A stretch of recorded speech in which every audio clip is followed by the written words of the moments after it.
Uh-uh. And we are live. We are back after a somewhat mini hiatus, definitely work related between the two of us. But I'm Steve True. Metrics. That's your boy. DJ Triggs. And we are back here on week 11 of the NFL season. Got a little bit of NBA action going on at the minute. That's kind of cool too. But yeah, week 11 of the NFL season. And I mean, I'm in it for fantasy at this point. I'm pretty disappointed at my team that I love, my Raiders, and they are playing right now. But in terms of fantasy, just overall enjoyment of the NFL season, that I'm definitely enjoying. There's a lot of cool things I'm seeing. I mean, my fantasy team's doing work, at least in my league. The other league, yeah, we're checked out. But in our league, it's pretty fun. It's pretty enjoyable. And I'm definitely learning a lot about the teams that I'm invested in. And I do like what I'm seeing out of pretty much the majority of these teams in the NFL. And they're kind of going the way I kind of thought they would be going at this point. So kind of cool.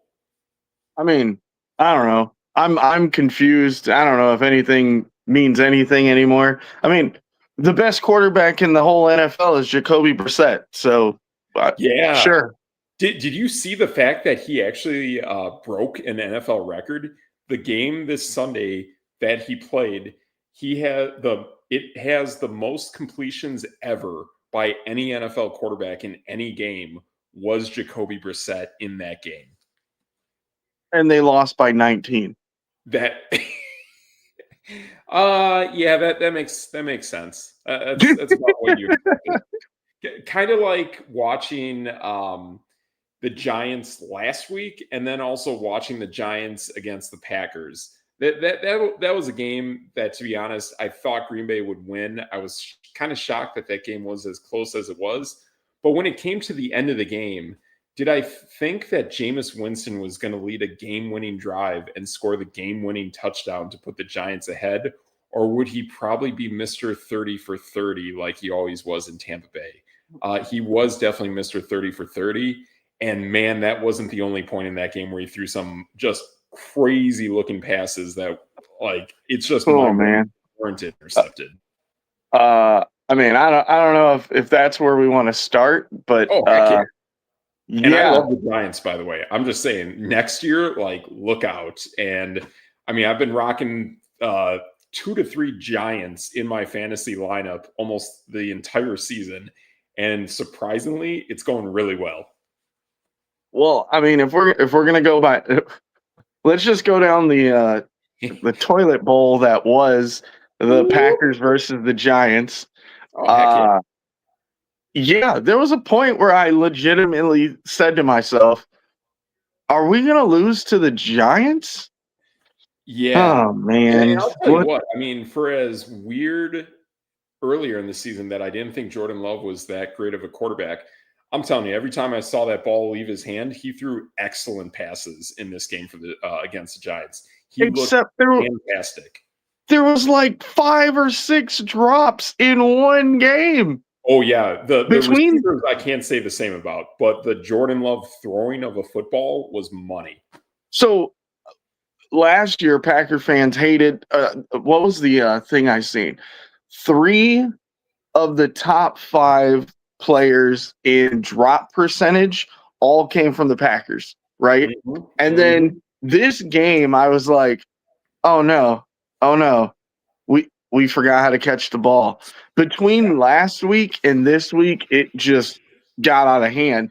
And then, I mean, his stats were 13 of 24. But his quarterback rating was 105, which was nuts. Yeah.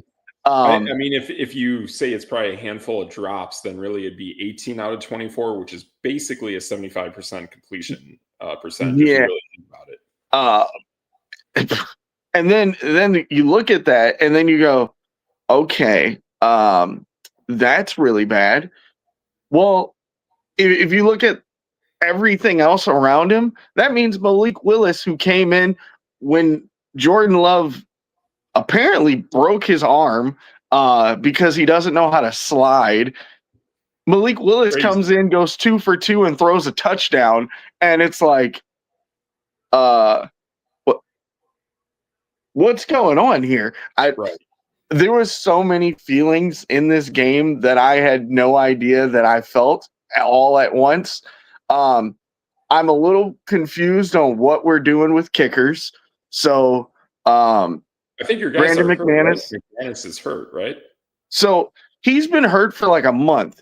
We Oh, got Lucas Harif yeah. Skit. I don't know how to say the man's last name, to be honest. Right. So for the last couple weeks, McManus looked like he was hurt, and we basically lost a game because he was hurt because Right. he literally didn't look like he knew how to kick a field goal. We could have probably beat the Eagles with a legitimate kicker. Because Yeah. again, it was a game where nobody scored until the fourth quarter, and it was all field goals. Yeah. This guy comes out and misses 2 extra points, and it's like, wait a minute, I thought this guy was better than the other guy. So if your fantasy kicker was Young Ho Koo or this Packers kicker, you got 3 points total between the two of them. I'm like, what is going on here? And then, Yep. but my favorite play of the game, uh, Daniel Whelan, the punter, blasts a 61-yarder at the end of the game, just put this game out of reach. And I'm like, oh, we won because of a punt. Yeah. All right, I'm in. I mean, I'll tell you what though, the Christian Watson touchdown reception from Ooh. Jordan Love, that was Yeah. thrown on a rope. It really doesn't get more gorgeous than that. That pass by Jordan Love was just spectacular. There's no way any defensive player could have defended that pass. It was absolutely perfect. The trajectory, the way that arc was, the way that could only fall into Christian Watson in the corner of the end zone, was absolutely stunning. It was perfect. And to be honest, just about every other throw by Jordan Love was to some caliber of that. Just the way he read it, the way he was throwing it. I mean, he was hitting guys dead center of the chest, and they were dropping footballs. You can't ask for more than that. I thought every pass that Jordan Love threw was just money that game. And I mean, I was surprised of how close that game was by the Giants because Jameis Winston had to play perfect. And I knew he wasn't going to. You saw the 2 passes that clearly should have gotten intercepted before the game-ending interception. There were 5. Oh gosh, there were 5 chances at interceptions. yeah. I think 4 of them were dropped, and 2 of our defenders ran into each other. Yep. And 3 of them were dropped. 1 was picked off, and 1 is when 2 guys ran into each other. Yeah. And there's times where, I mean, Jameis, he can see his guy, he can hit him on the money, and that's fine. But if he's trying to throw to open space where he thinks a player is going to run a route, it can be just completely off target and nowhere near close to where that play is designed to go. And it's mind-boggling how that even happens in his brain. I don't get why he's throwing passes like that.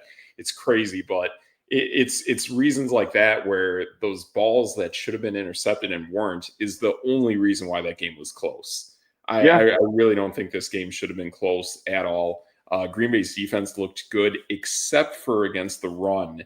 And I'll tell you what, outside of the game that the Giants played against the Eagles the second go around where they had Jalen Carter, that Giants offensive line, that's feeling pretty good, man. Between their pass protection and their run blocking schemes, Giants offensive line the last 2 weeks has looked fantastic.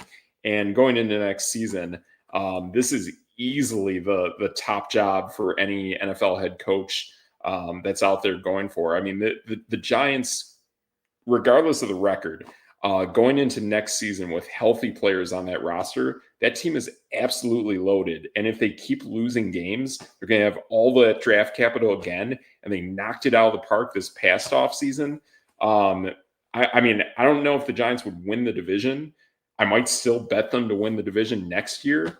But, man, that is a team that will get into the playoffs and will absolutely make some noise next year. I'm pretty excited to see what's going on with that team. And, I mean, even now, even without Jackson Dart and no Brian Dable, that team was still really fun to watch against Green Bay. So the main takeaway I have from this game if either one of these teams can find a wide receiver next year, they're going to be amazing. Yeah, I know Christian Watson's got that like 1+1 kind of deal on the extension Sure. that the Packers for some reason love to do. So he's not eligible, I think, until next September. Yeah. They did the same thing with Jordan Love before they gave him the big deal. Yeah. Romeo Dobbs might have walked himself out of a job. He's done. But it's so weird. He's Jordan Love's security blanket. Right. But Jaden Reed is coming back at some point, and then maybe Matthew Golden. Yeah. Maybe they remember he's on the team. The dude runs a 4.29. Yeah. And no one knows he's on the team. Yeah. Yeah, I know it's some weird stuff like that. And then also too, I even really like and he made a nice catch in the game as well. I do like the TCU guy. That's Davion Williams. Yeah, that guy's but solid. They forgot he's on the team. Like, yeah, between the two of them, they had 4 targets and 2 catches. Yeah. And I know too, my Raiders, we also picked from TCU. We picked Jack Beck to be that new kind of Hunter Renfrow guy.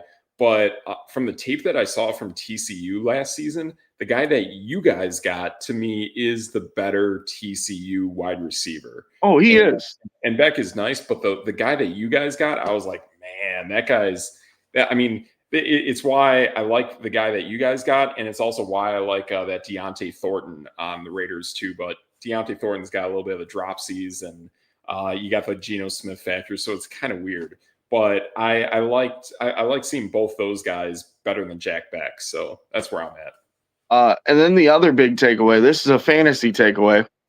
If you had any starting running backs in this game, you failed because first, Josh Jacobs got hurt.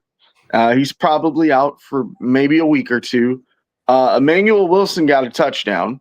Mm-hmm. And then Tyrone Tracy, who, he had a respectable 88 yards. Well, Devin Singletary had 2 touchdowns, and so did Jameis Winston. So didn't really work out for anybody. It's okay. I own both of those Giants running backs. I started Tracy. I benched Singletary, still got the W for the week, and still got both those guys moving forward. And it's like, oh man, even with against the top-notch run defense of Green Bay, knowing the fact that the Giants have that cannon of an arm out of Jameis Winston, regardless of the accuracy of that arm, that puts defenses on edge that, hey, we got to defend the secondary. So that opens up the ground game, and I love it. Yeah, I mean, I get it. I can. And the big thing is that Singletary is the goal line back. I learned that this week. And now that Kafka is calling plays for the Giants, it was clearly evident. Every time they got into the red zone against Green Bay, they just switched it up and they switched out Tracy and they went to Singletary. So if you got those backs like I do, and I mean, you're looking for consistency in a week, you're going to probably have to start both Giants backs. And I am a little concerned against Detroit because Philly did pretty much all they could against Detroit, and still Detroit stopped the run. But I'll tell you this, I think the Giants have a better offensive line than the Eagles. And in terms of just kind of diversity and almost explosiveness, I mean, Devontae Smith is fantastic. But other than that Philly offense just seems a little wonky, a little stale. And I mean, I like seeing Jalen Hurts do his thing, but something in that offense feels wonky. At least with Jameis Winston, I know it's going to be crazy town, but that offense is moving, man. Even Theo Johnson started to do his thing. I enjoy more of the Giants offense now than I do the Eagles offense. However, I fully believe that the Eagles are, to me, as long as they got Jalen Carter, I think that's the best team in the NFC by far. Well, how about we go from one of the best teams in the NFC for the future to one of the hottest teams in the AFC?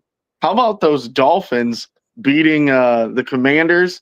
Yeah, I can't believe I said that either. But that probably the worst game of the weekend. I've heard that. Probably by far. But they're making a statement.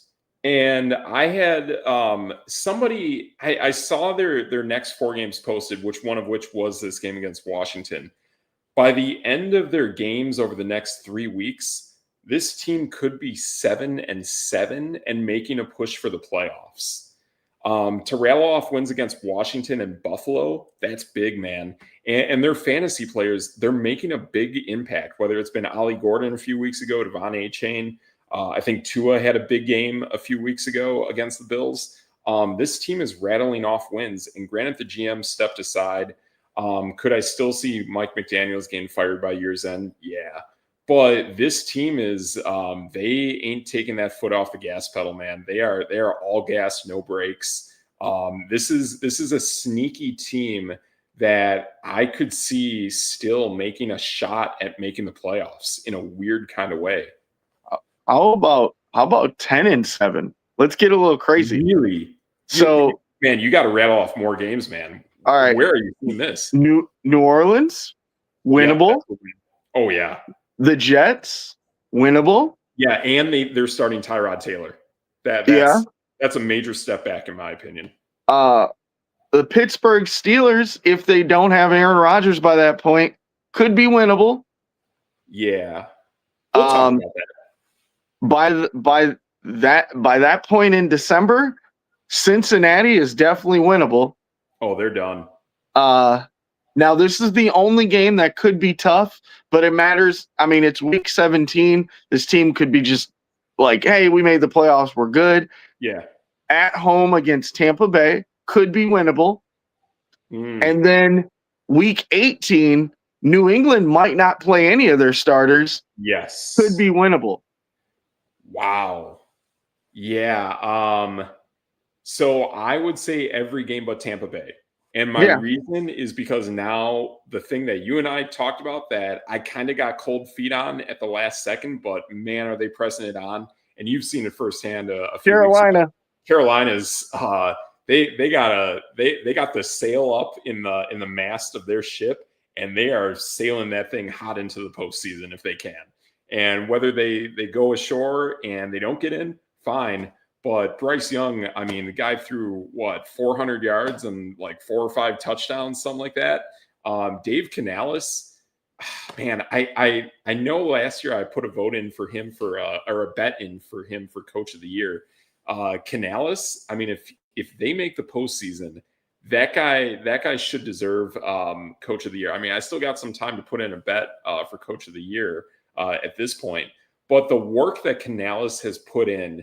And if you want to just say flat out a coach who has just kind of had to do everything, I know Sean Payton's up there, obviously Andy Reid, but what Dave Canales has done over the last 2 seasons is incredibly impressive. Plus, he's got a crazy owner. He could have easily been terminated last season. What Canales has been doing with Bryce Young, taking pretty much a bust of a quarterback and turning that guy around, and even towards the end of the game, I was seeing that kind of swagger out of him and that poise of throwing those touchdown passes. It looked like I was watching Jordan Love in the Green Bay game. Bryce Young had, I mean, I don't know what Bryce looked like in your game, but man, Bryce Young looked polished against Atlanta. The only problem I have is he took 5 sacks. And that who cares? The guys get sacked 5 times in any given Sunday. True. I mean, there's times where your offensive line can just fall apart. And yes, you and I know that the average for sacks in a game is somewhere around 1 to 2, and can even be 0 at times if your O-line's top notch. But even times like that, your O-line, and we had fun experimenting with O-lines in fantasy a few years back. Even times where your O-line's fantastic can still go up against a buzzsaw defense, and boom, like that, you got 4 or 5 sacks to your quarterback, and it just comes out left field, and you don't know what happened. So it's doable.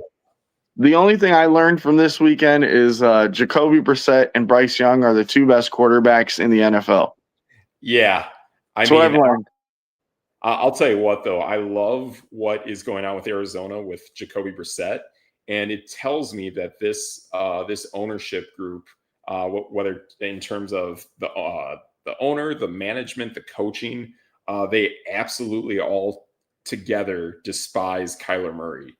They want him off that team ASAP.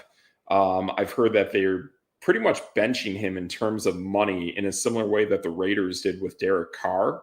So when Kyler Murray comes off of IR, they're going to pretty much only have about 3 weeks left in the regular season, I think.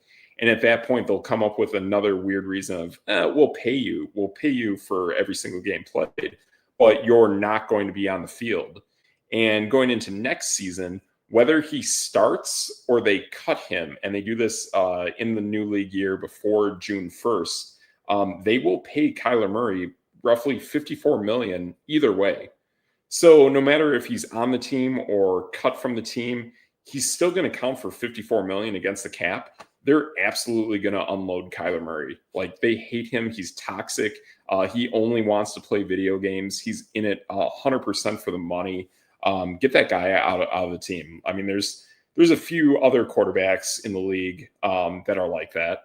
And it's pretty disappointing in today's day and age, but they're getting paid so much money that this is what's going on. And guys like that just don't belong in the league. So now I don't mean to throw this guy out of the league, but I'm kind of over Michael Penix Jr. I know we were just on Carolina, and like, Bryce Young looked like a monster. Michael Penix just, I don't know, something about him just does not seem right.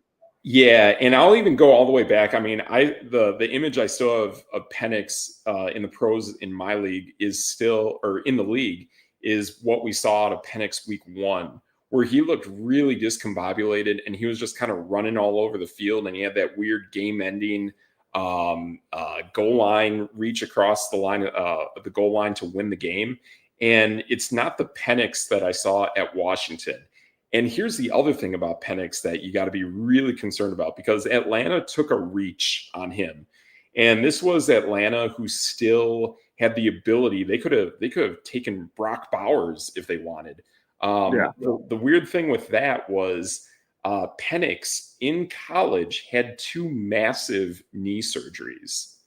So now with this one that just happened, this will be his 3rd knee surgery since playing in college.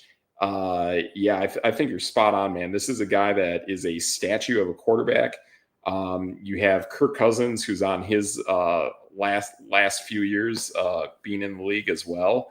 And then on top of that, I think Drake London got hurt, and Kyle Pitts again is looking like a shell of himself. I think Atlanta is potentially in the worst. Yeah, I think they're pretty much in one of the worst situations of any NFL team moving forward.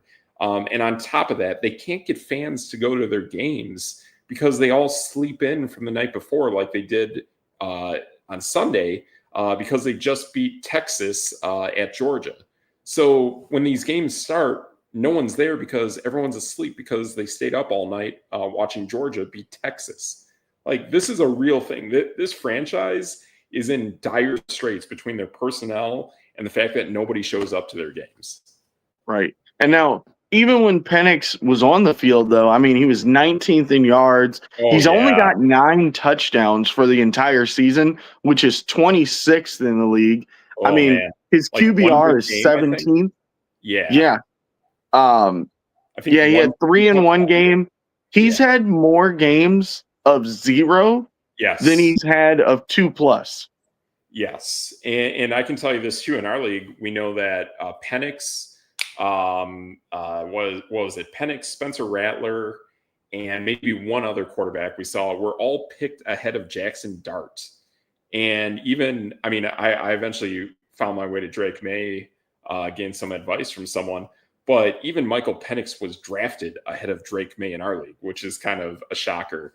I think the Michael Penix stuff is coming to an end. And this is, to me, Atlanta, this is a team that absolutely is going to do everything they can to reach up for a quarterback in this upcoming draft. They have to. I mean, their whole franchise is really falling apart, to be honest. And another team that kind of reminds me of Atlanta is Washington. However, Washington has a franchise quarterback. So having that franchise quarterback helps, but Washington's in the same boat too, that their team is old.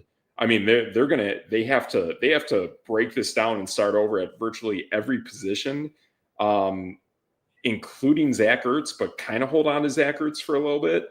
So, like, Washington is another team where just about every position on their football team they have to flip. And I'm going to say this too. I mean, Washington and Atlanta both have really good defensive coordinators as head coaches. I think both coaches that are head coaching Atlanta and Washington, I think they are both terrible head coaches. And they're not alone in this. And there are plenty of excellent defensive coordinators who make terrible head coaches. Steve Spagnuolo and the DC for the Chicago Bears right now, he used to be Dennis Allen. Same thing. Excellent defensive coordinators, terrible head coaches. And that's just the way it is.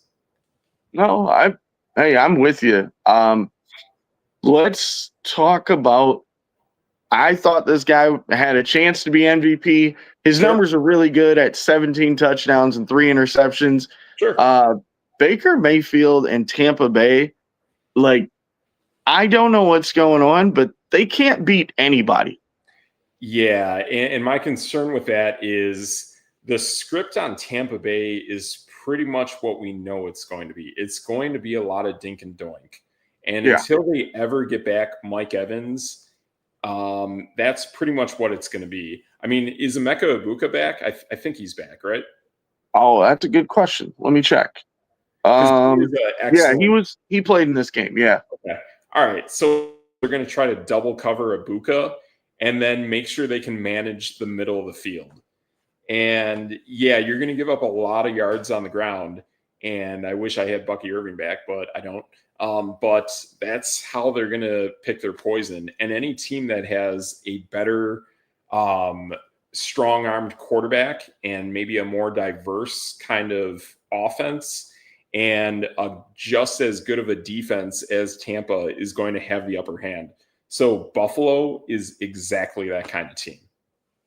In this game, I mean, it was more Sean Tucker on the ground, 106 and 2 touchdowns.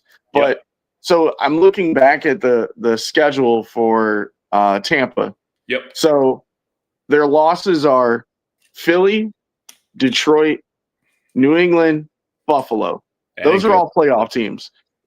Anytime they've gone up against a really good team. Now, I mean, they did beat Seattle at one point, but that is tough. That's the only good win they have. I mean, yeah, they beat Atlanta, Houston, the Jets, the Saints. I mean, they beat the teams they were supposed to beat, but now they can't get out of their own way. And we talked about Carolina getting up and kind of sneaking up behind them. Well, they have the Rams, who are probably the hottest team in football. Oh, they're smooth, man. The Cardinals, who are playing really well. They are. And they have Carolina at the end of the season. So it could be a problem. I mean, they might actually miss the playoffs. Yeah, it's going to put them at 7 losses. And the thing is, too, where this comes into play is we are now seeing this season, and we kind of called this and talked about this before the season started. There is definitely a power shift. Now the NFC is getting that power back. And that's where, I mean, if you look at the playoff standings, Tampa is the odd one of the bunch at 6-4. Pretty much everyone else that's in the playoff hunt for the NFC is like X-2, maybe X-3. So you still got Carolina, which is kind of lurking right behind Tampa at like 5-5, 6-5, something like that. So yeah, it's possible. And plus we know last season, which is why we liked Carolina going into this year, is Carolina finished last season, as bad as it was, they were only 2 games behind Tampa Bay. So that's a little bit scary. I mean, in terms of fantasy, I mean, I do like the Buccaneers defense moving forward. Once they finish that Rams game, they have a very, very favorable schedule. But that being said, the thing about Todd Bowles is he's a lot like Jim Schwartz with Cleveland. Very tough to stop the run, but you can throw on these guys. And I've now seen back-to-back weeks where that Tampa defense just crumbles in terms of the secondary. Now, if you get a Spencer Rattler, you're gonna just annihilate the guy. The guy cannot play football to save his life in the intermediate game. But beyond that, those teams you brought up, the Rams probably have the best shot of making the Super Bowl because we know they match up well against Philly. And like just top to bottom, as long as they have Stafford, they're the team to beat. Devontae Adams runs super smooth routes, man, just super smooth.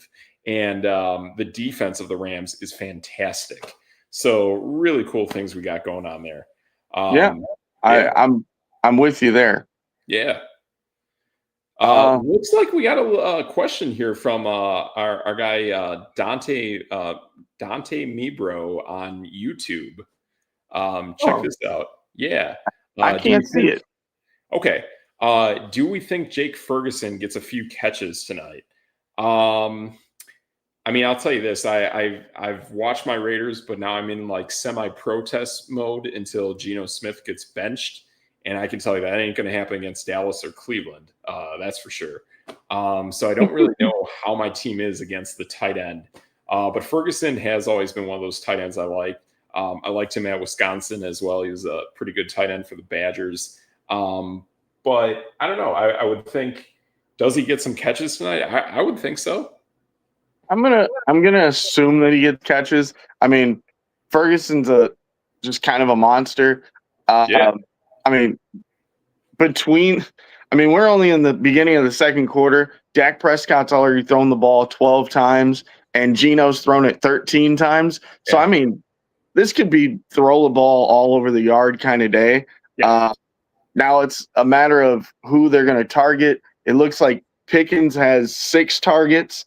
Ferguson's only got 1, but that could change. Obviously, at a drop of a hat. I would probably check it up as Ferguson gets some catches.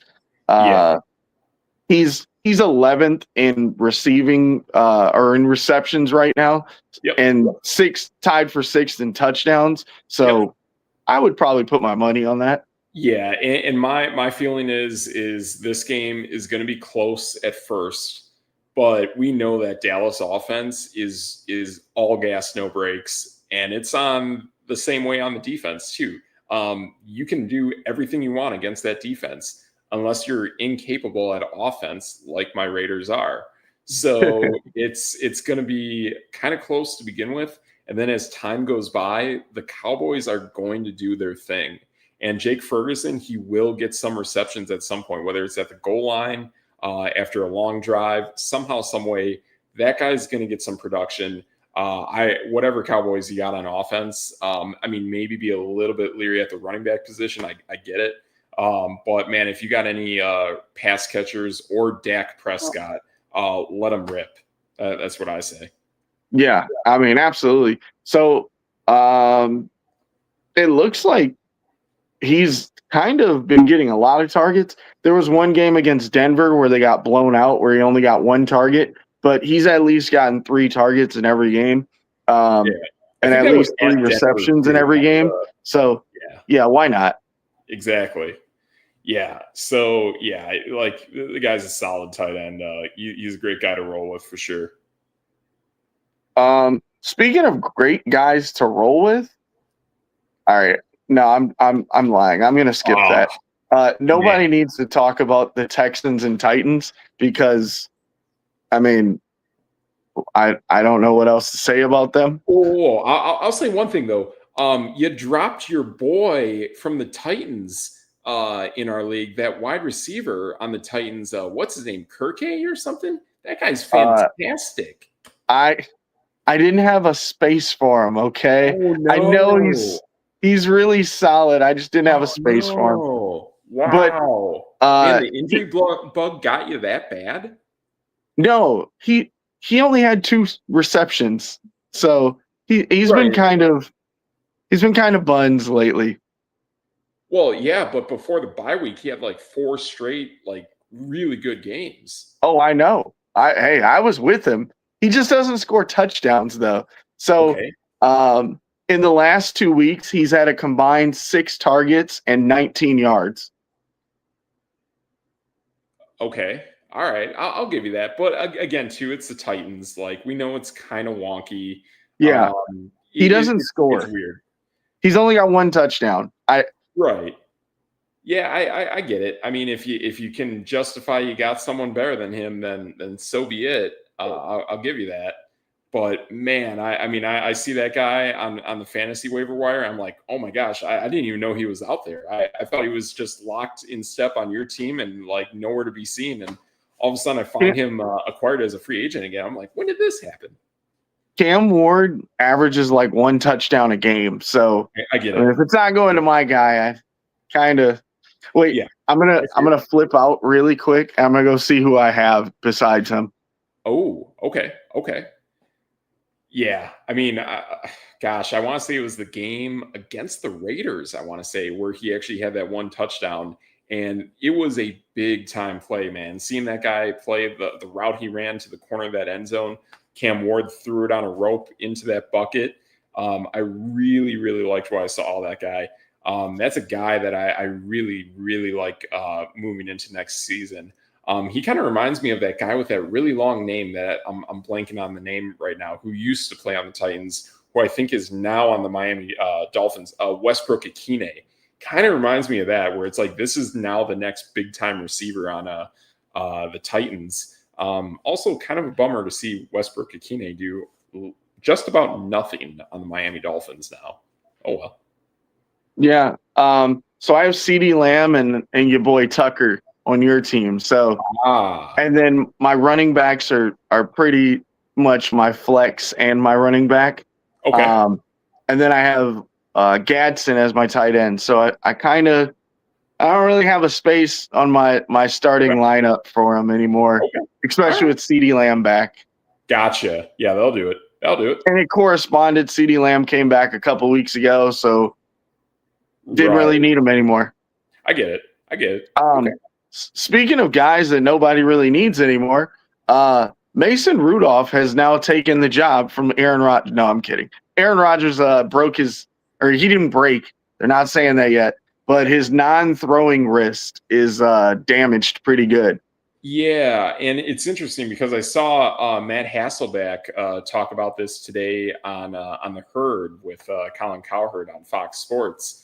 And what Hasselbeck was saying, and he actually had this injury occur to him where he had pretty much a messed up wrist on his non-throwing hand.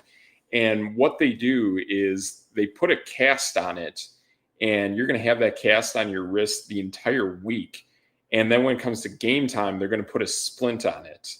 And this was back when Hasselbeck was in Seattle, and his running back was Marshawn Lynch. And Marshawn Lynch told him that when Marshawn was in college, the quarterback that gave him the ball kept giving it to him with his right hand instead of his left, even though Marshawn's kind of used to getting it from the quarterback's left hand when standing on the right side. And that quarterback for Marshawn Lynch at Cal Berkeley was Aaron Rodgers. Yeah. So I think that is going to happen moving forward. And it's going to be painful. It's going to be a lot of pain. Aaron Rodgers, he definitely knows about pain, being an NFL player and being in the league this long. Is he going to endure it to keep on playing? Yeah. And what he knows, a team that is 1 game behind him, Baltimore. And he needs to be out there as long as it takes because Baltimore now is going to have a head full of steam. And I'm telling you, they're licking their chops. They will win that division. Hey, I'm not against that. But at the same time in this game, Mason Rudolph and Aaron Rodgers played better than Joe Flacco. Yeah. I mean, that's totally fair, man. Like Big Joe Flacco, he's got that big cannon of an arm. But yeah, it is very interesting to see that. And there are going to be games where Flacco is just going to lay a dud. But like Aaron Rodgers with that messed up wrist, I think they're going to treat it and they're going to manage it as best they can throughout the remainder of the season. And this is what I thought would happen. About halfway through the season, I thought he would take on an injury of some kind.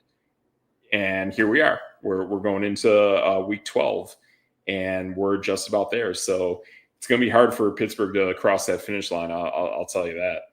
So just to throw this out of the way, Jamar Chase should probably be suspended for this next game. He is. From spitting. Oh, it came out already? Yeah, I think it was maybe about 2-3 hours ago. Oh, okay. I was on the way down from up north. Nice. Yeah. He's out for next game. The positive part about this, our boy Darnell Washington, big tight end. Oh, love the guy. Hey, 5 targets, 67 yards. I'm just saying. Yeah, I mean, if he's now starting to pass catch, look out, man. Darnell Washington could start to solidify himself as a real guy. And he's got that David Njoku, Jawan Johnson kind of build to him, kind of Antonio Gates-ish in a way.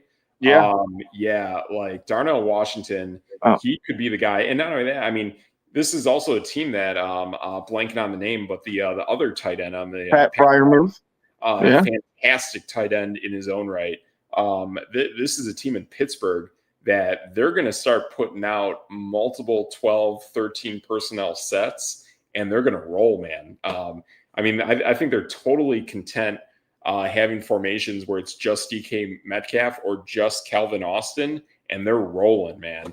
If Aaron Rodgers can just throw the ball up kind of like low post of the backboard and just let either of those tight ends work, I say go for it. And for our young viewers, I mean, Darnell Washington is 6'7". Just saying. Yeah. Can't believe I said that, but I did. I did it. I did it. His build is like nothing. I mean, there's really no other tight ends in the league that are that kind of size. I mean, I would say in terms of dominance, the two that definitely come to mind for me are Kelsey and Tyler Warren on Indianapolis. And what do you know? Next week they play each other. So I'm not excited to say this, but there is a smile on my face. You know, that one team that I always talk about that I never trust. Well, looks like they turned into a pumpkin. The LA Chargers got completely smashed. Yeah. Justin Herbert threw 81 yards. Just saying. I don't know. Jaguars defense definitely is responsible for me winning my fantasy matchup this week. So that's for sure. But that's the thing too that I've noticed with the Jaguars that no one else has really pointed out. For whatever reason, that is a hard team to throw against. Yeah. I don't know exactly what goes into it, but I've seen almost every Jaguars game I've watched. I've seen Trevor Lawrence play like garbage, and I've seen that defense basically shut down anything in the throwing game. Their secondary somehow, some way is lighting it up. Right. Yeah. So you can run against the Jaguars, but they're a very hard team to throw against. That's a good observation because I have no idea why they're that good against the pass. They're number 2 in the league against the run. And like you would think, hey, they probably are doing a pretty good job against the pass. Oddly enough, they're not. They're in the bottom 10 in yards per game, but it feels like they shut people down. And then you go, huh. I hear that stat, but whenever I've watched Jaguar games, that is not the case. For whatever reason, their secondary, if you watch them play, their secondary is actually legit. It is good. Yeah. They are a hard team to throw against, man. I don't know how these numbers are so widely like not matching each other and completely opposite what we think. But I'm telling you, watch Jaguar games. They're a hard team to throw against. And the Chargers are as well. So it's kind of weird to see this game go in the direction it did. I mean, but them being the number 2 team with stopping the run, they only gave up 42 rushing yards in this entire game. Justin Herbert had half of those, and he was the leading rusher on that team. Oh, that tells you he was panicking. His pockets were collapsing. and their offense was crumbling. Yeah. If he's the leading rusher, that tells you all of their offensive plays were breaking down left and right, and their offense was in shambles. Now, I don't know if this has anything to do with you and your Raiders, but the leading receiver in the entire game was Jacoby Myers. Just saying. Yeah, I mean, I can tell you that guy wanted out of Vegas, and I get it. We have a lot of wide receivers, and this is where I wonder. I mean, I've heard this story out there. I don't know if it's legit, but I do want. I mean, Jacoby Myers has taken a massive step back since Geno Smith has been quarterback. I heard during training camp the reason that Amari Cooper retired, and granted, going into the season, I think Amari Cooper would have been the fourth wide receiver on this team, probably third. But going in, I thought this guy would be four. I heard some social media stories out there that Amari Cooper saw Geno Smith doing whatever he was doing in the training camp in the preseason, and he thought this guy is bad. And right then and there, that's where he decided, I'm hanging it up. I'm done. I'm on my team. I'm with the Raiders where I started, but I'm done. That could be the case. But speaking of bad, can I talk about another pumpkin? Yeah. Sam Darnold threw 4 interceptions. Right. And I've been telling people this all year round. And granted, I do like the Seahawks a lot, but they are playing really good ball in spite of Sam Darnold. And whenever Sam Darnold and I had a friend at work, I think the Seahawks are his favorite team. And I told him flat out, man, Sam Darnold is not a great or good quarterback or anything of that. They're winning games handedly because of how I mean, this is pretty much the Legion of Boom minus kind of like big time Russell Wilson kind of play is what I see of this team. Sam Darnold, when he goes up against top-notch defenses or playoff caliber teams, he turns into a pumpkin. Him, and we also saw it from Jared Goff. I think him and Jared Goff are almost the same player. Yeah. And now the crazy part about this game, Matthew Stafford, who by all measurements of football is the MVP. Like he could probably be bad for like 3 weeks and still be the MVP. Like his numbers are almost like video game. I mean they almost don't even make any sense. Yeah. He's got 27 touchdowns and 2 interceptions. Yeah. It's like, what? Top 5 in yards. But when you go back to this game, right, he only threw 130 yards and 2 tuds. Like, you look at how this game went. Seattle only lost by 2, right? Yeah. And they literally shut down one of the best offenses in the NFL. Yep. And, I mean, Jason Myers missed 1 field goal. He kicks that field goal. They win. This is a whole new ball game, right? Yeah. So, yeah, he probably made your fantasy stats look good. Huh?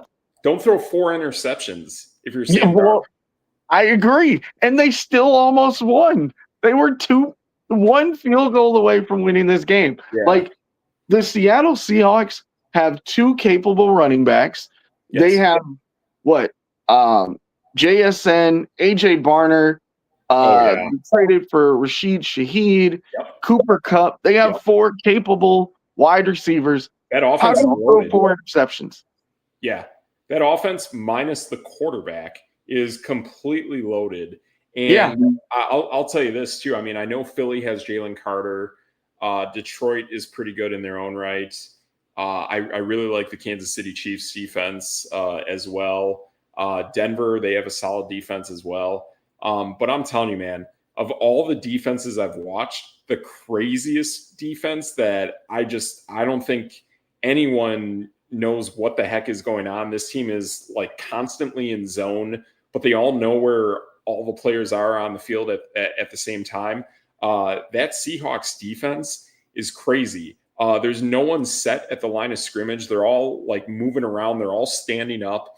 It's crazy. Green Bay's got a really fun defense to watch as well. Watching what Micah Parsons does, it feels like every player on Seattle is some degree an element of Micah Parsons. It's weird, man. They're all shifty, And this is the head coach that was the defensive coordinator 2 years ago for the Ravens for, I think, at least 2 or 3 seasons as well. This is a coach that, to me, and I know we started the show, we rattled off a bunch of names of defensive coordinators that are now head coaches or were recently head coaches. And I think all of these guys are terrible. However, Mike, I don't know his last name. His first name is Mike, but he is the head coach of the Seattle Seahawks. He's doing a terrific job since they fired Pete Carroll. And wow, it feels great having Pete Carroll. I'll tell you that. He's probably the worst head coach of the Raiders since I've been a Raider fan. And that includes going all the way back to Dennis Allen when I started being a Raider fan with Derek Carr and what's his name? Begins with, or it's got a K. He was a Charger, was a Raider, was a Bear. Khalil Mack. So I was a Raider. Yeah, I began my Raider fandom with Khalil Mack and Derek Carr and Dennis Allen. And Dennis Allen was not a good head coach. Pete Carroll is worse. He is by far the worst head coach ever for the Raiders. And that's a long list if we want to go through it and really call it out for what it is. But what Mike, whatever his last name is doing for the Seahawks, he is easily one of the best defensive head coaches. He might be the best defensive head coach in the league. And they're winning these games convincingly, despite having bad quarterback play out of Sam Darnold. And I know his numbers look great and fantasy, all this, all that. I have Sam Darnold in my other league for fantasy football, in a league where I can sport 2 quarterbacks, and I still think he sucks. And I'm getting good numbers out of Sam Darnold in the majority of these weeks. And I'm like, wow, that guy is not a good quarterback. So it is what it is. Mike McDonald is his name.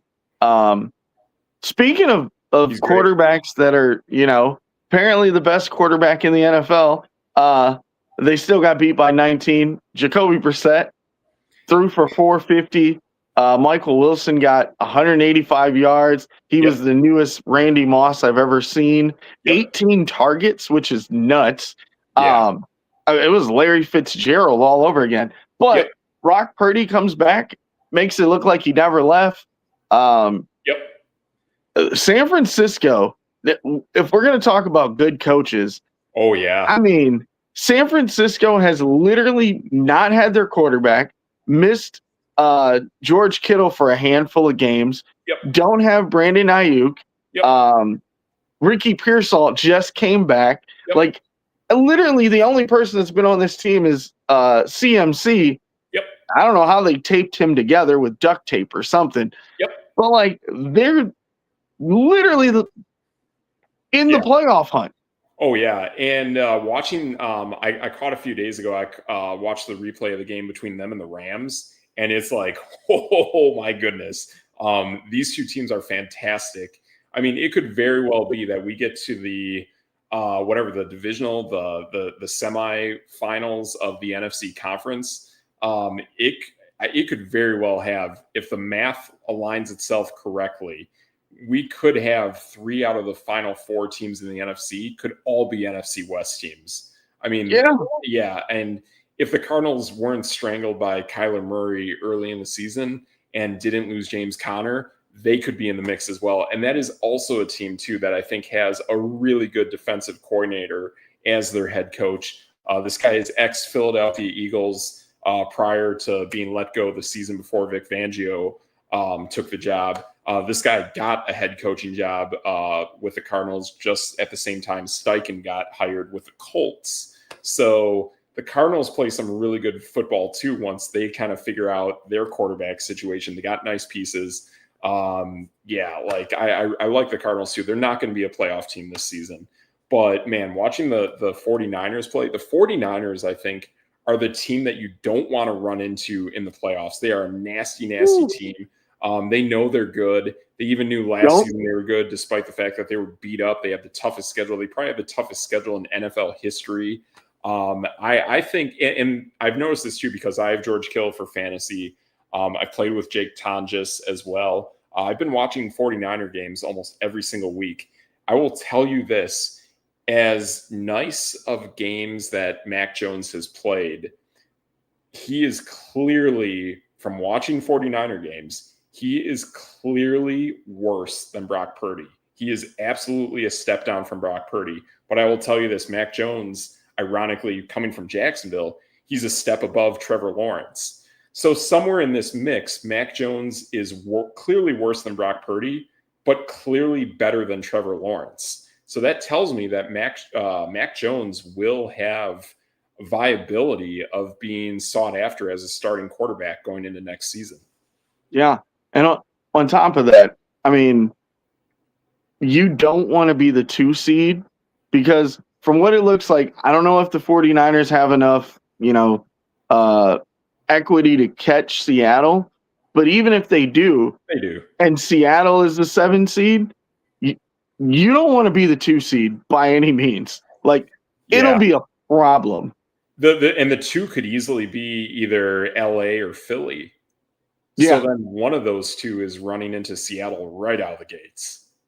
Yeah, right now, if it's LA, they play San Francisco.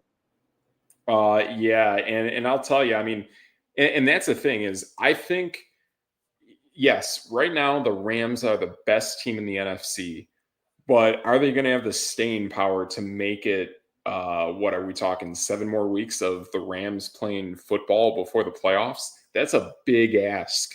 Like, I cannot say in the next 7 weeks that the combination of Stafford, Puka, and Devontae Adams and Kyron Williams, because that matters too, but the backup plays really well too.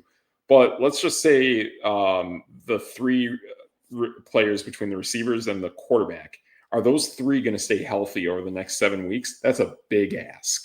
Yeah, I mean, if they lose Stafford, they're done. I agree. But and that was he's my playing reasoning. MVP football. Right. But that was my reasoning too in the beginning of the season, that I decided to bet for that division winner to be the Seahawks and not the Rams, is because there was some weird health backs issues going on with Stafford, whether they were true or not. It still seemed a little weird. I am concerned at some point later in the season if kind of that concern I have with Aaron Rodgers also kind of follows Matt Stafford at some point. It just takes one hit against one team, and you got to play Seattle. You got to play the Rams again. The Cardinals have a defensive head coach. They have a solid football team. Those divisional games in the West, the NFC West is one of the 2 best divisions in football right now. So those teams could easily bludgeon each other the rest of the way out. All right. One-hit wonders. The best one-hit wonder to play for the Cleveland Browns is Joe Flacco this year. And he's not on the team anymore. But now we at least got to see some Shedeur Sanders. Yeah. And I mean, I'll tell you this right now. I mean, I would think in the game right now, I would think the Cowboys are winning this game. And I don't know, because it just went to commercial. However, I'm going to tell you this next week, even though I don't like what my Raiders are doing, the Raiders are going to obliterate Shedeur Sanders and Cleveland. He is clearly a 3rd string quarterback. Did not have the reps. Seeing his press conference after the game was like really, really weird. And by the way, when I'm talking about guys who are clearly only interested in playing in the NFL for money, fame, clicks, all that jazz, and not winning championships, he's one of those 3. And by the way, the 3rd is Lamar Jackson, by the way. As good as he is and as awesome as he plays, he is also one of those 3. But Shedeur Sanders, he's living in like some weird alternate reality where just because you're on the field means that things are going well for you. And his performance was completely the opposite of Dylan Gabriel. And I don't like Dylan Gabriel as an NFL quarterback either. So Shedeur looks bad, like really, really bad. Yeah. The combined QBR of everyone in this game, I mean, all 3 quarterbacks combined, was less than 40.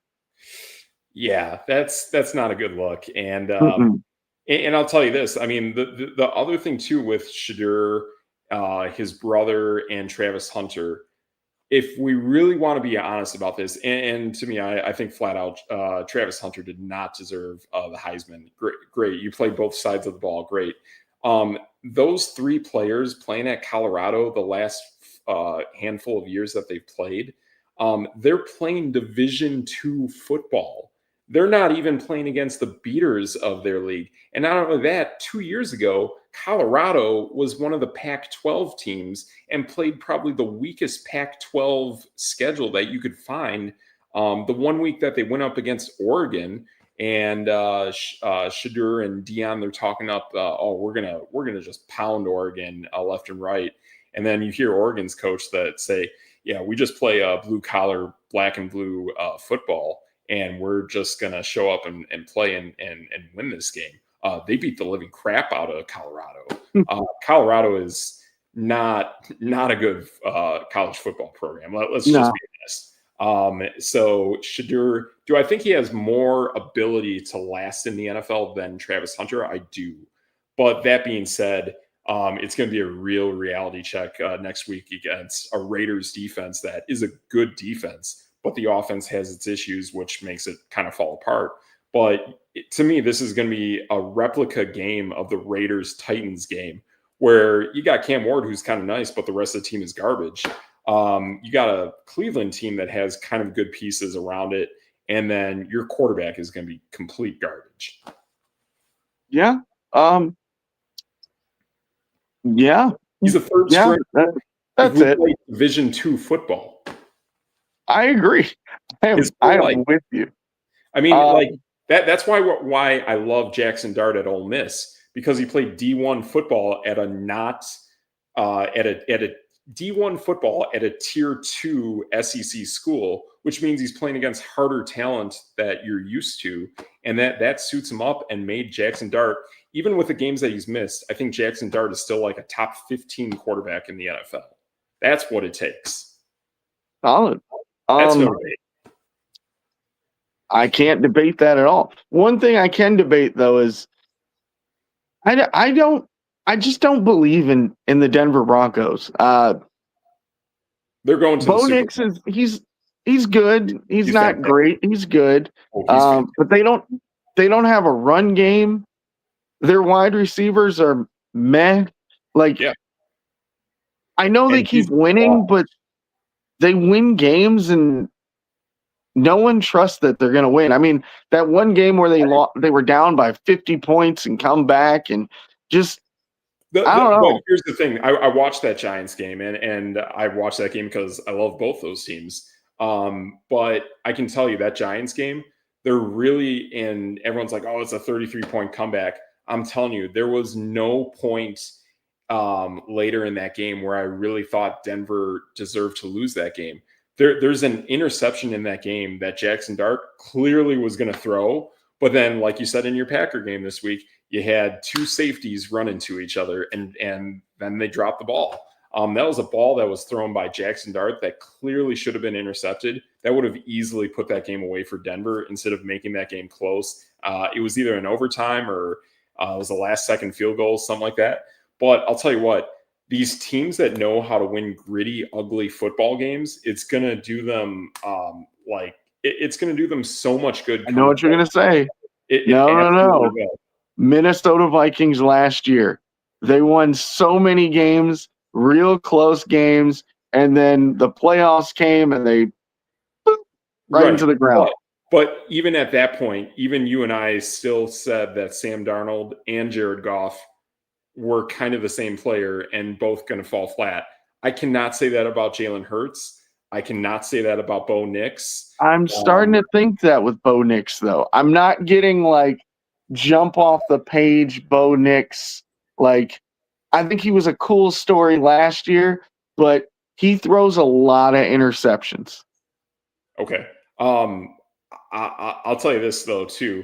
That second year of being a quarterback in the NFL, that's when reality hits. Yeah. And the reality for Bo Nix moving forward, to me, feels a whole lot better than the reality of Jaden Daniels moving forward. Okay, I agree. Think Daniels is made of glass. Seeing the toughness of Bo Nix winning these gritty games, I still think Bo Nix is the better Oregon quarterback within that division, and I will firmly stick to that. I'm with that. I'm totally with that. But let me go through his games here. So they beat Tennessee at the beginning of the season. He threw 2 interceptions. All right. They lost Tennessee's to got a good Indy. defense too, we know. I agree. But Tennessee is gosh awful. Yeah. They won that game because they were supposed to, right? They played Indy, they got beat. They Yep. played the Chargers, who at the time were pretty hot. They got beat. Cincinnati, they blew the doors off of Cincinnati. Yeah. But to be honest, I felt like he kind of just ran up the score on them. Yeah. They did beat Philly. He threw one touchdown in that game. Okay. They squeaked by the Jets 13-11. Okay. Again, another one score game against a team that they should have beaten. The amazing comeback against the Giants. He was like 50% in that game. And yeah, he got his 2 touchdowns. The Dallas game, okay, great game. 247, 4 touchdowns. Yep. Houston, they won by 3. He threw 173 yards. His completion percentage was 48. Your Raiders, 10-7. He threw 2 interceptions, 150 yards.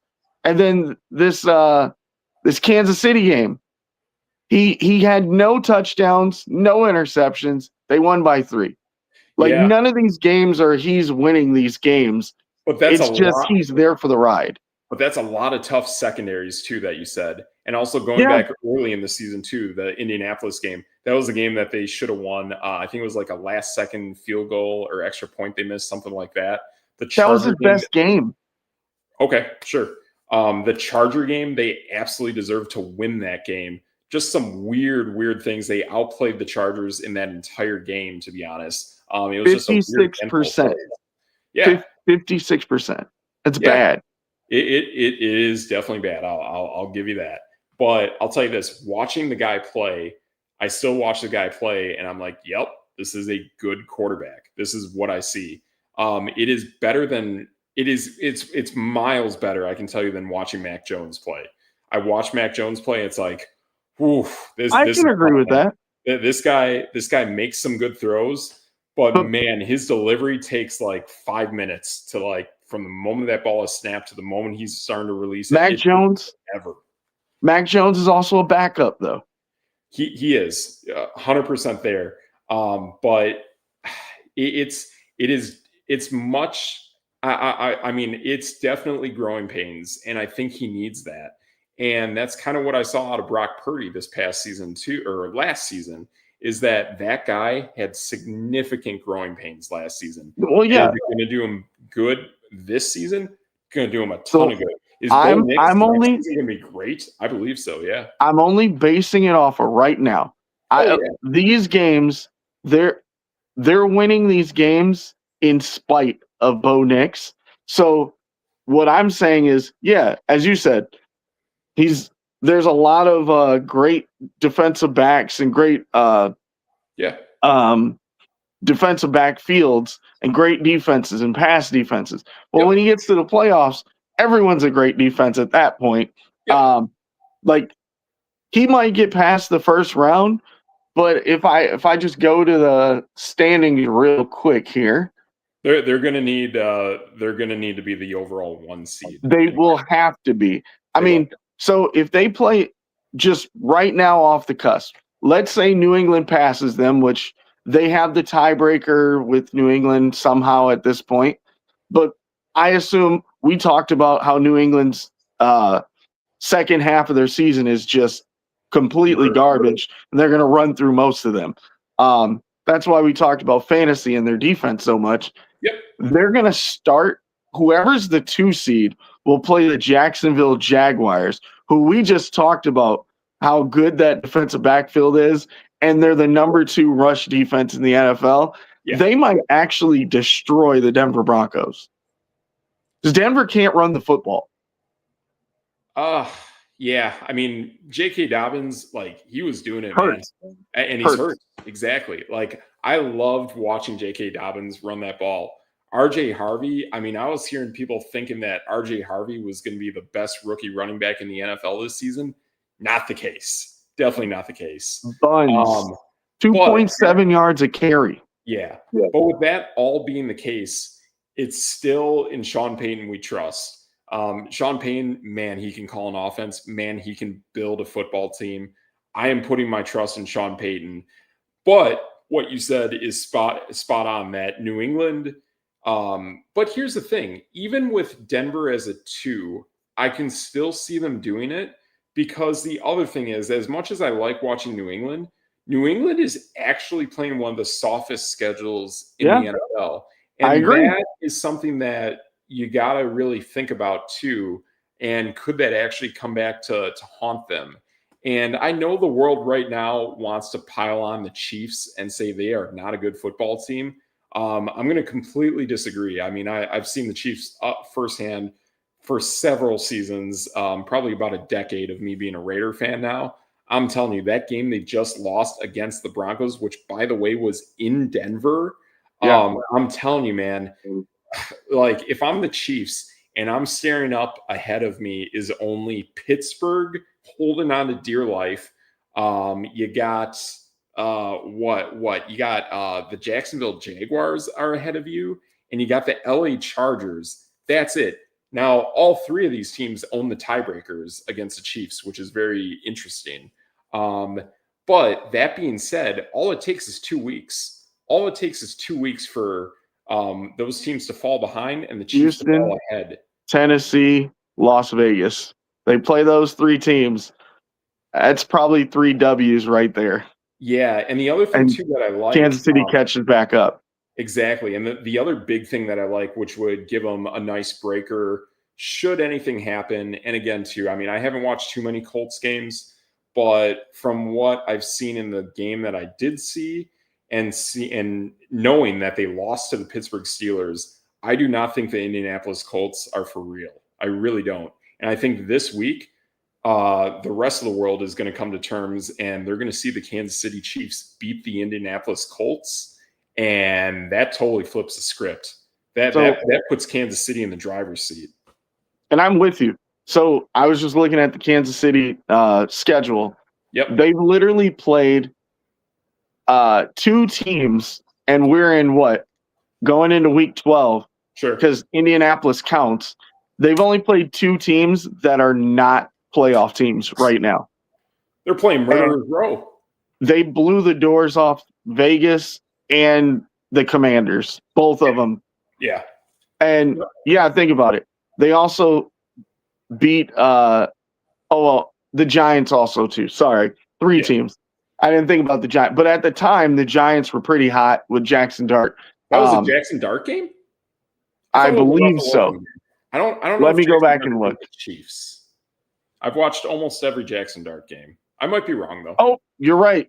It was not. It was a Russell Wilson game. There we go. Okay. But yeah, I mean, you're right. Still, even on top of that, though, so 3 teams out of their entire schedule were not playoff teams. But they've beaten the Baltimores, the Detroit Lions, teams of that nature. Yeah, some of these games have been 1-score games. The Chargers, Philly, Jacksonville, Buffalo, Denver, all have been 1-score games. So, yeah. I mean, yeah, at the same rate, they should be winning some of these, but they're still 5-5, and they've got 3 games that are basically gimmies at some point. Yeah. So if they win 1 or 2 more against either Dallas, Indy, the Chargers, or Denver, they're 10. They have 10 wins. Yeah, and they're going to get in because now we know too the AFC is weaker than the NFC, so there are more open spots at the back end. And could any combination of Pittsburgh, Indianapolis, Jacksonville, or the Chargers all of a sudden fall off a cliff? Yeah, I think so. I totally think so. And do I think that they could end the season with a record that's right on par with Baltimore? Yeah. And if they own the breaker against Baltimore already, even better. I think the Chiefs, and I thought this going into the season, I thought the Chiefs would be right around a 7 seed, like making the playoffs. They're only 1 game behind. Yeah, I think they're absolutely going to finish right around that 7 spot, if not a 6. And they're going to play some pretty good football. I mean, they get into the tournament, they don't care. They really don't care who they play against. They're going to play smash mouth football, and they know how to win in the playoffs. They do. Right. And I mean, Pittsburgh, Baltimore, and Jacksonville I know, not Baltimore at this time. Baltimore has the same record as them. Pittsburgh and Jacksonville are one game ahead of them. So it's not like they have a far way to go. Yeah, and here's the other thing too. I mean, I'm hearing everyone want to bury the Chiefs. I'm sorry, but between Jacksonville and Pittsburgh, they don't have real quarterback play. No. Like those quarterbacks are not good. And Aaron Rodgers is clearly better than Trevor Lawrence right now. So, like, they're both major question marks. You have a banged up Aaron Rodgers. I just don't think those teams are going to make it. I think Pittsburgh's going to hold on for dear life. I don't think they're going to make it. And again, too, the other weird thing of this factor that no one but us is bringing up is the Miami Dolphins. The Miami Dolphins are going to just surge like no other to try to make a run at this postseason. And this is the year in the AFC that they can totally make this happen. Yeah. So could we get to the end of the season and those three teams that we brought up between the Chargers, Steelers, and Jaguars, those are the three that are in right now. What if all three of them are out and we now have Ravens, Chiefs, and Dolphins? I think that's pretty real. And I'll give it to the Colts. I'll say the Colts make it. I like watching the Texans. I watched their game a few weeks back against the Niners. I actually really liked what I saw. I really actually liked CJ Stroud in that game too. So there's some cool stuff that I saw. But he's hurt. Oh, he's hurt now. Yeah. Davis Mills is in. Yeah, Davis Mills. Yeah, I just don't think Davis Mills is going to carry them, to be honest. But, so that's a kind of a bummer when it comes to the Texans. If it was Stroud, that'd be kind of a different story. But then, boom, right there. There we go. That's the other threat that we thought that could take a playoff position from the Ravens and Chiefs. That won't do it. So the Texans, Jaguars, Chargers, and Steelers, I think they're all four of those teams fall flat. And then you get the Chiefs, Ravens, and Dolphins that are going to take those spots. And again, the Texans aren't in. So you can lose 4 and gain 3. And those 3 can all be in because we know the AFC East is going to get 2 teams in outright between the Bills and the Patriots. So you got 3, you got 5, and then you got another 1. You got the one out of the West in Denver. And then I think we're forgetting one more team. The Ravens? I think the Ravens would be out of the North. Yeah. So, you're going to get 3 teams potentially from the East. You're going to get 2 from the West, and you'll get 1 from the South and 1 from the North. I think that makes sense. Boy, 3 teams out of the East. I didn't see that coming. I thought it was going to be 3 from the West. Now, all right. Before we wrap up, I just want to talk about 2 pumpkins. And then I'm done. Because we didn't touch on the last game about Philly and the Lions. Lions got beat, obviously, 16-9. I'm curious. And I know you talked about Jared Goff a little bit. Yep. So I said this last year. I said it this year. Yep. I'm going to say it probably every year. Yep. The Lions beat bad teams. They do. So they absolutely do. The Lions, they beat the Bears, Ravens, Browns, Bengals, 1 good win against the Buccaneers. They beat the Commanders. They lost to the Packers, the Chiefs, the Vikings, and the Eagles.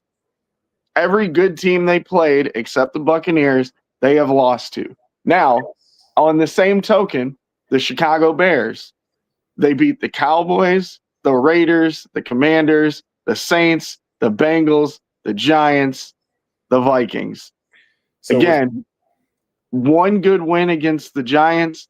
They lost to the Vikings, the Lions, and the Ravens.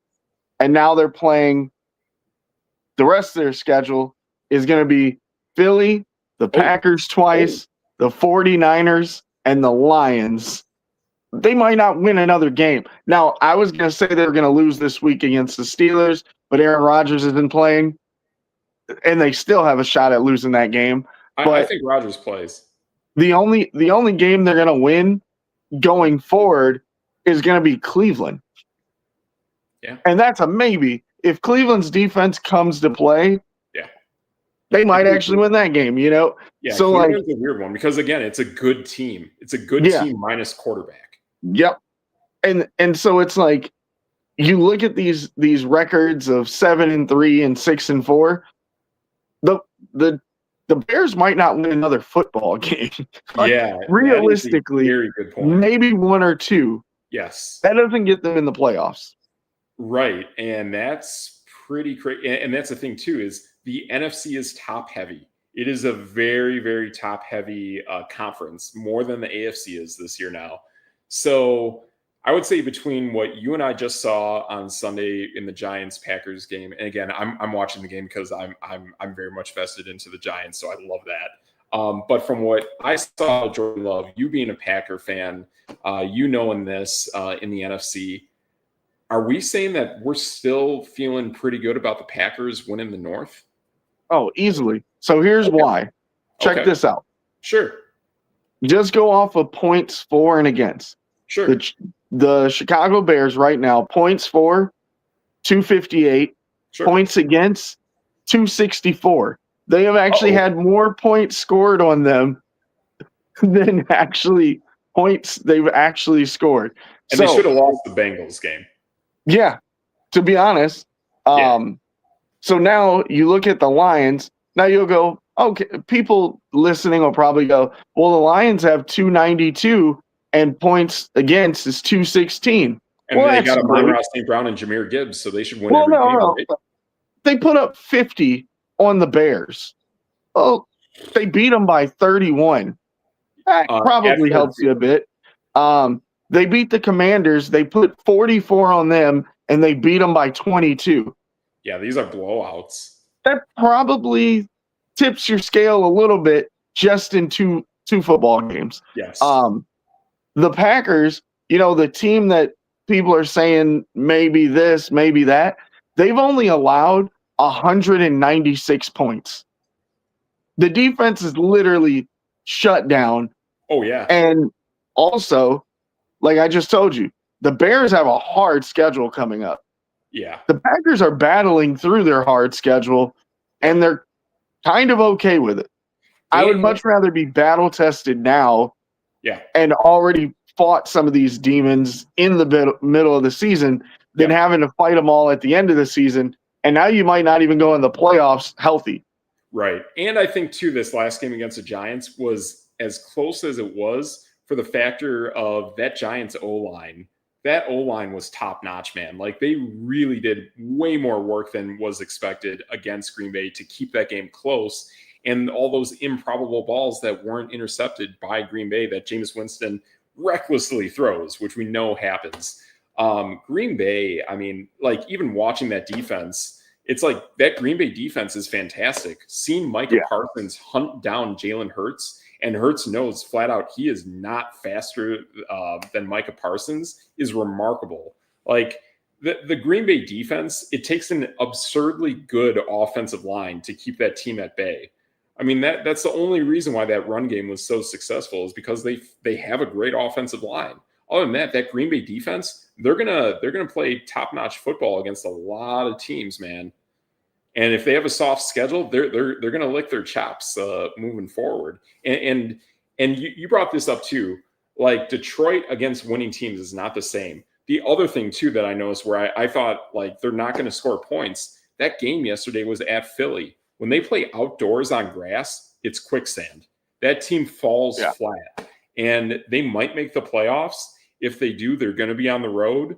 I think they're going to be one and done. And again, Jared Goff and Sam Darnold, they're the same guy. They're the same incapable quarterback when it comes to crunch time. They're just not good quarterbacks. Like, you'll never win a championship with either of them. Right. I agree. I'm all for it. Yeah. Well, I mean, we've kind of gone a long time, but but like, this is a fun year, man. We're seeing, like, the guts and the grittiness of the NFL. I mean, I wish we had what was it, Joe Burrow and the Bengals to, like, really get a real vibe of this season, and a healthy Lamar Jackson earlier on as well. But I still think we'll get a good amount of Ravens push into the playoffs. But other than that, man, this season is really showing a lot of guts and grits of these teams. And you're right. We're going to see teams flat out become pumpkins.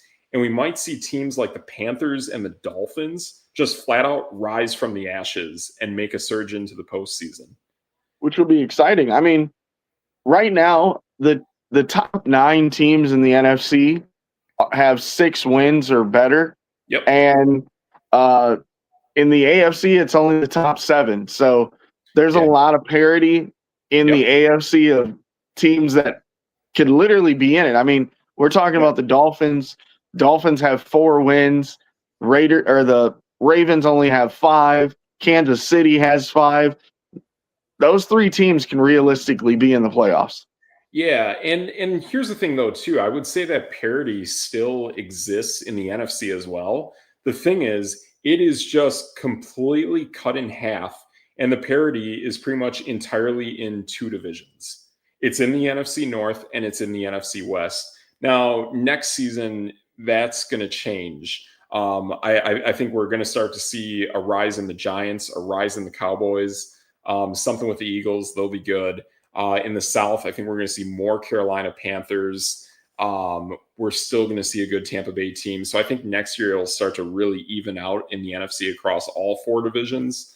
But the NFC is solid. The way the teams are in the AFC, they're beating up each other. But even those teams that have middle of the road records, they might be playing a bunch of first place schedules like the Chiefs. The Chiefs are playing tough schedule. The Texans are playing a tough schedule. The Chargers were a playoff team last season. So we know the Colts are playing a soft schedule because they were bad. The Patriots are playing a soft schedule because they were bad. The Dolphins were kind of so-so, so they're going to be a legit team if they make that push. The Ravens playing a first place schedule, they're 5-5. So we're kind of seeing that regression to the mean of the fact that you played a tough schedule last season, and here's your reward for that. You're going to be about middle of the road moving through this season. But I'm with you, man. I cannot discount the Chiefs and the Ravens. They are absolutely going to be in the postseason. And I'm not going to see a team that has shaky quarterback play in the Steelers and the Jaguars are going to be in the playoffs just because they're in the playoffs right now, 10 weeks in the season. That makes no sense to me. Right. And a lot of these teams are only 1 game back. I mean, even looking at the NFC, a team like San Francisco. So right now, if we just start talking playoff teams, the Lions and the Carolina Panthers are out. Wow. I would have thought that the Panthers would be in, but the Lions would be out. But it might be that way by the season's end. Carolina and Tampa have the same record, and Tampa's got the tiebreaker. Gotcha. Yeah, that's right. So of all the things in the NFC, because we know the NFC is top heavy, the one oddity that's in that group of 7 is Tampa Bay with the worst record. Yeah. And we talked about San Francisco. They're still the 7 seed with 7 wins, and they didn't even have their quarterback. Yeah, and missing wide receivers, missing a tight end. Who knows how much they're trying to keep Christian McCaffrey healthy and just to keep that guy doing his thing, but still what do they call it? Game management, Christian McCaffrey. Yeah, it's some crazy stuff, man. This is a really cool season. I love what's going on in both conferences. It's fun, man. This is a tough season where so many teams are winning gritty, ugly games, but they're winning games. And when we come to the playoffs, we're going to see some really good playoff football, I think. So realistically in the AFC, we're talking 11 teams, maybe 12, have a shot at making the playoffs just because that 7 seed only has 6 wins. Okay. In the NFC, Carolina's the 9 seed. Yeah. After that, it's Minnesota who's 2 games behind them. So it's nobody. Realistically, it's only 9 teams. Yeah, it's really in the South. We know it's Carolina, Tampa Bay. Out west, it's everybody not Arizona.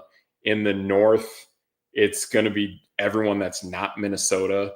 And out east, we know it's going to be just Philly. Yep. So it's 1, 4, 7, 9. It's exactly 9. Yep.